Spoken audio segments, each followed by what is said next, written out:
Yeah, I mean the case for Bitcoin from a moral perspective is that you are not stealing from other people. That's really it. And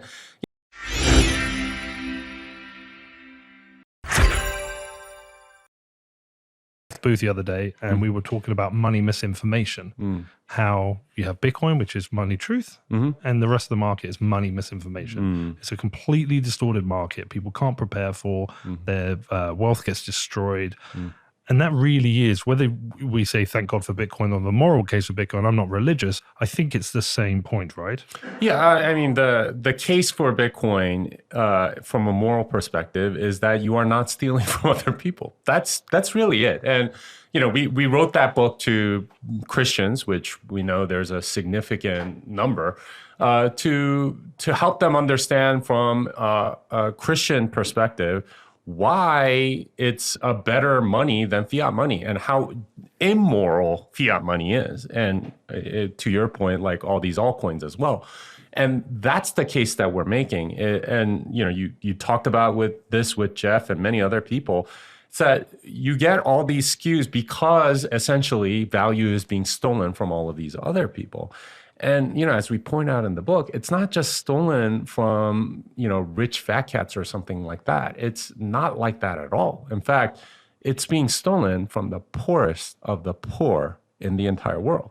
If you think about the US dollar, every time they print an additional dollar, it dilutes everybody else that's holding the dollar. Well, if you look at cash, for example, the US dollars, the actual physical bills, 65% of physical US dollar bills are outside the United States.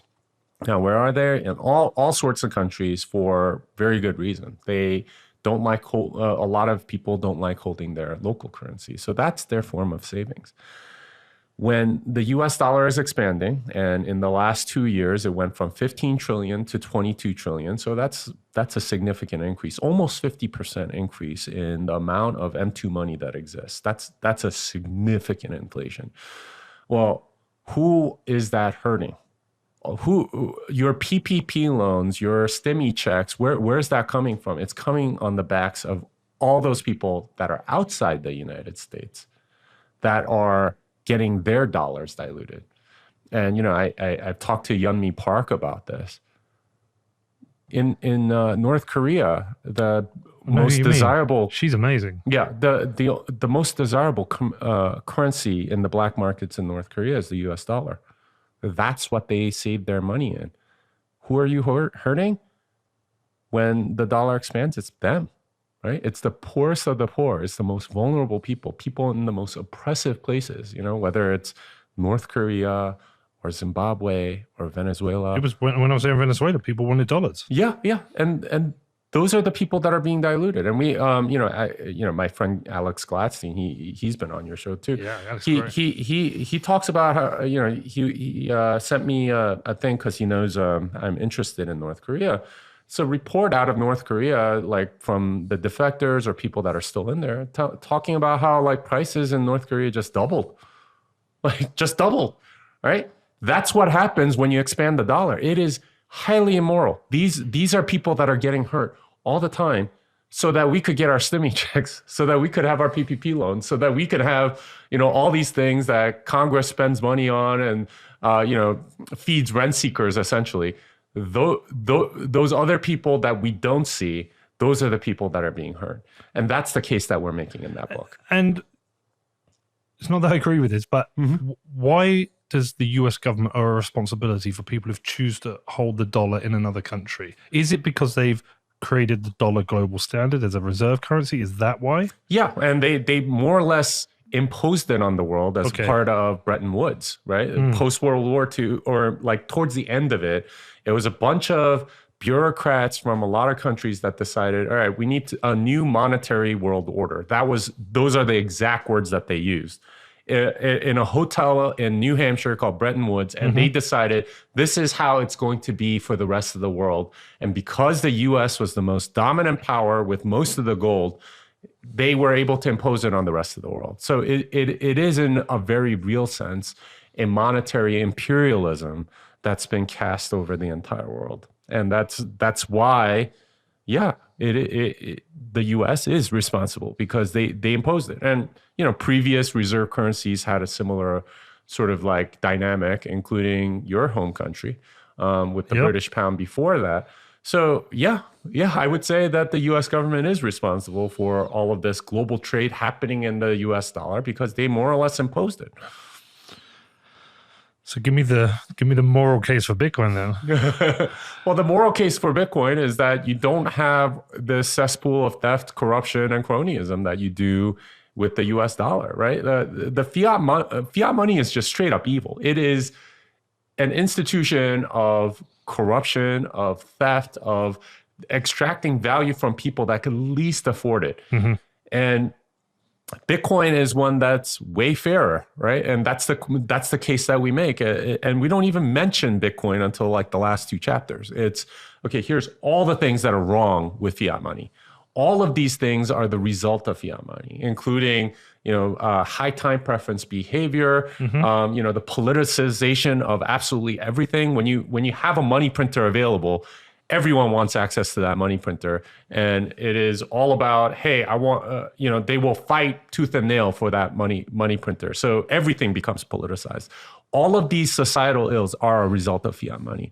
And then we bring in Bitcoin and say, okay, here is why Bitcoin is very different. There is no center. There is no central controller. That means that you have certainty around the amount of Bitcoin that you have. It's not going to get stolen from you. It is unseizable money, and it's undilutable money. And that means that you have actual control of it. And that gives it much better qualities from a moral perspective, because if a money is hard to steal, then that's just better money.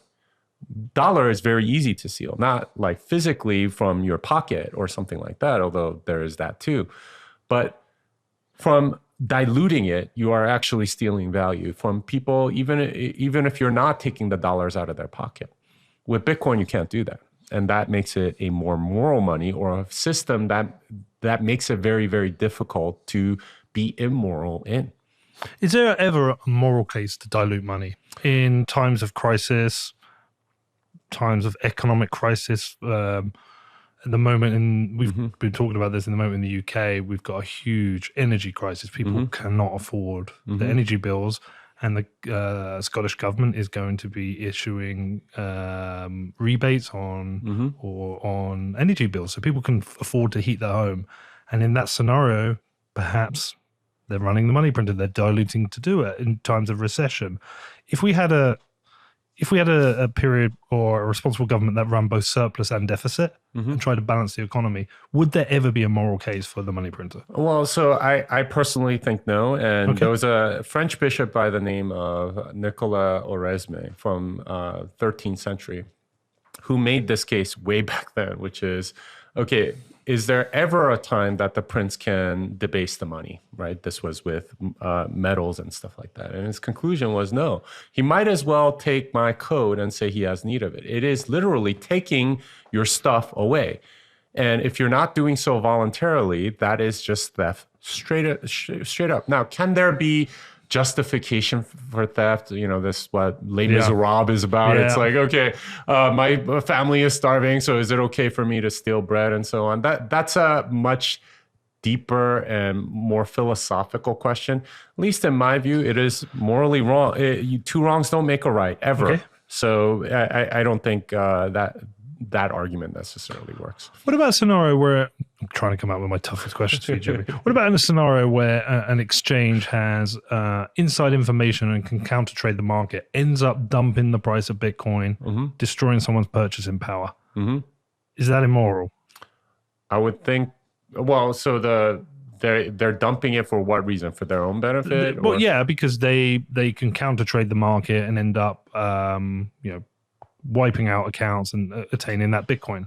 That's a good question. I'm not really sure what the moral implications are. Because dilution of money destroys the purchasing power. Yeah. And if you had enough Bitcoin that you could trade the market to, you had a way of opening a large short, crashing the price, yada, yada, and acquiring Bitcoin, you are also destroying purchasing power. Yeah, I don't think that would be immoral per se. So that would be like if I held a lot of Beanie Babies for some, and I know you're a Beanie Baby collector, and I want to crash the price, so I sell all my Beanie Babies. Well, I'm doing what I want with my own stuff. I'm not necessarily stealing from you. It's just I'm ahead of the market in some way, shape, or form.